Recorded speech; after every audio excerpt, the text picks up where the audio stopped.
So this is my last day in Des Moines, my last hour here at Demicon, and I have been researching the haunting of Merle Hay Mall in Des Moines. So I found an article. This came from the Des Moines Register. It was published March 29th, 2014, and it is by Tom Alex. And the article, which I am going to go ahead and read you, is called Looking Back, 1978 Merle Hay Mall Yonkers Fire, One of the Most Deadly in Iowa. It is a long article. One of Des Moines' most deadly fires still burns 25 years later for those who fought it, lost loved ones in it, or survived it. November 5th, 1978 started like a typical Sunday at Yonkers department store in Merle Hay Mall. About 9:30 a.m., as employees ready for a busy fall afternoon, there was an explosion, followed by screams, followed by panic.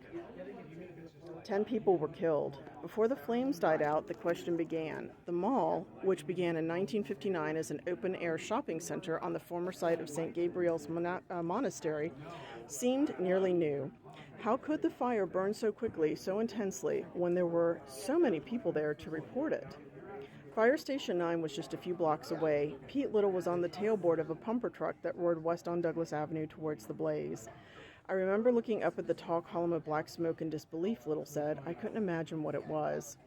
Little was with the first crew to go inside the store. 20 feet inside, it was complete blackness, he said. Firefighters headed for the escalators, but the heat was intolerable. Employees were rescued from the roof as the fire raged. Fire crews that ran low on oxygen would back out and be replaced by others, then return to attack again.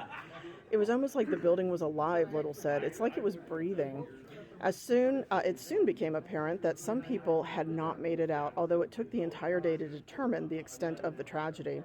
Never had gold and silver necklaces, bracelets, and rings brought so much sorrow. Relatives and friends of those trapped inside watched Polk County Medical Examiner Dr. R.C. Wooters walk out of the charred building with rings on his fingers and jewelry draped over his soot-blackened arms. Each piece of jewelry was labeled. Relatives wept as they spotted pieces that had been worn by their loved ones. It was terrible, said Wooters, now retired and living in Windsor Heights. Terrible. Gil Amarno didn't want to go to his part-time job that morning. He worked full-time at Firestone Tire and Rubber Co. The last thing he wanted to do was clean up after the night crew in the kitchen at Yonkers. I still remember the people. They were my friends, said Amaro, 56. I didn't want to work that Sunday, but a really nice lady asked me to come in, and she made me a deal. She said I could leave as soon as the store opened. Amaro was washing his hands when he noticed smoke seeping into the kitchen from the restaurant on the store's second floor. He remembered another dishwasher saying, "Hey, where's that smoke coming from?" Ladies were starting to scream, Amaro recalled. That's when I knew it was bad. They passed me running to the back, to the emergency exit. They couldn't reach it. Let's see. There we go. Witnesses describe the March 29th, 2014 fire at Yonkers. We went back and forth, and there was no escape, said Amaro, who remembered noticing windows in the women's locker room while he was picking up uniforms for cleaning. He directed 4 people into the locker room, took off his apron, wrapped it around a fist, and punched out the glass.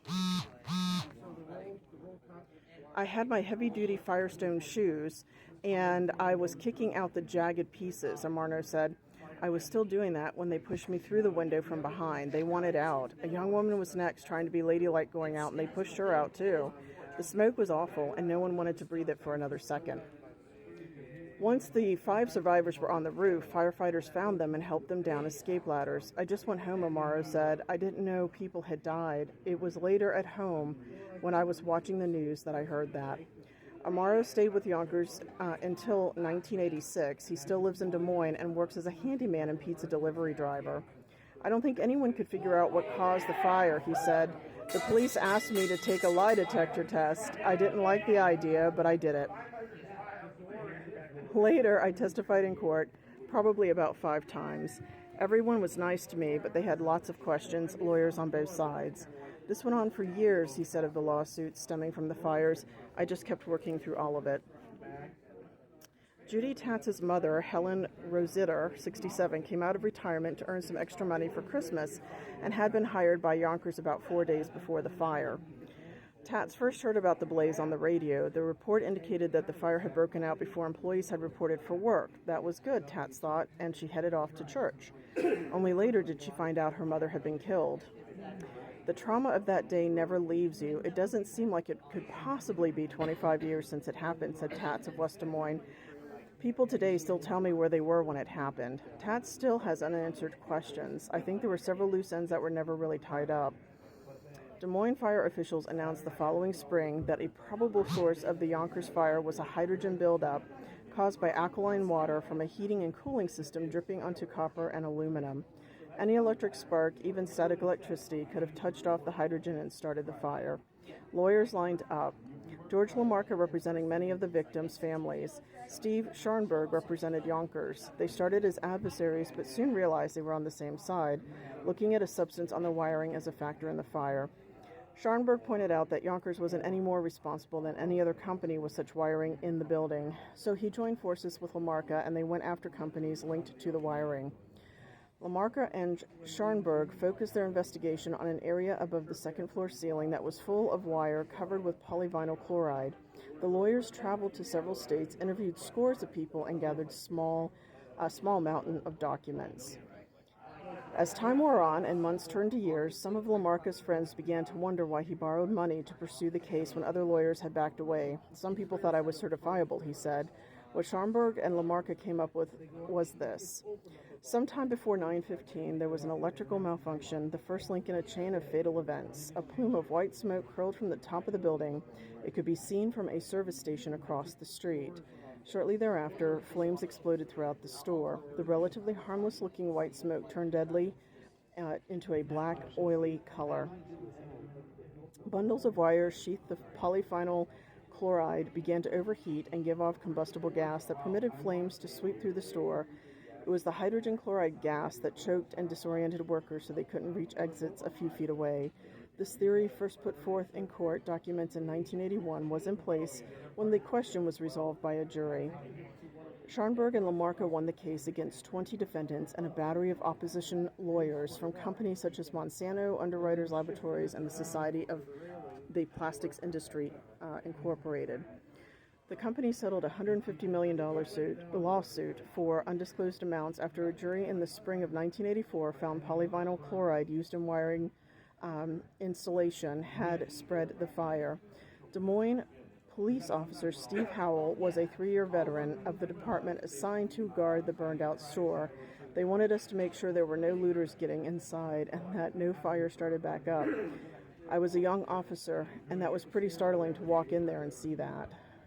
I remember there were so many mannequins, and every so often there would be an overturned display with pieces of hair or legs sticking out, and we would wonder if it was a missing victim or if they'd missed one of the bodies. The mannequins seemed so real, and they were everywhere.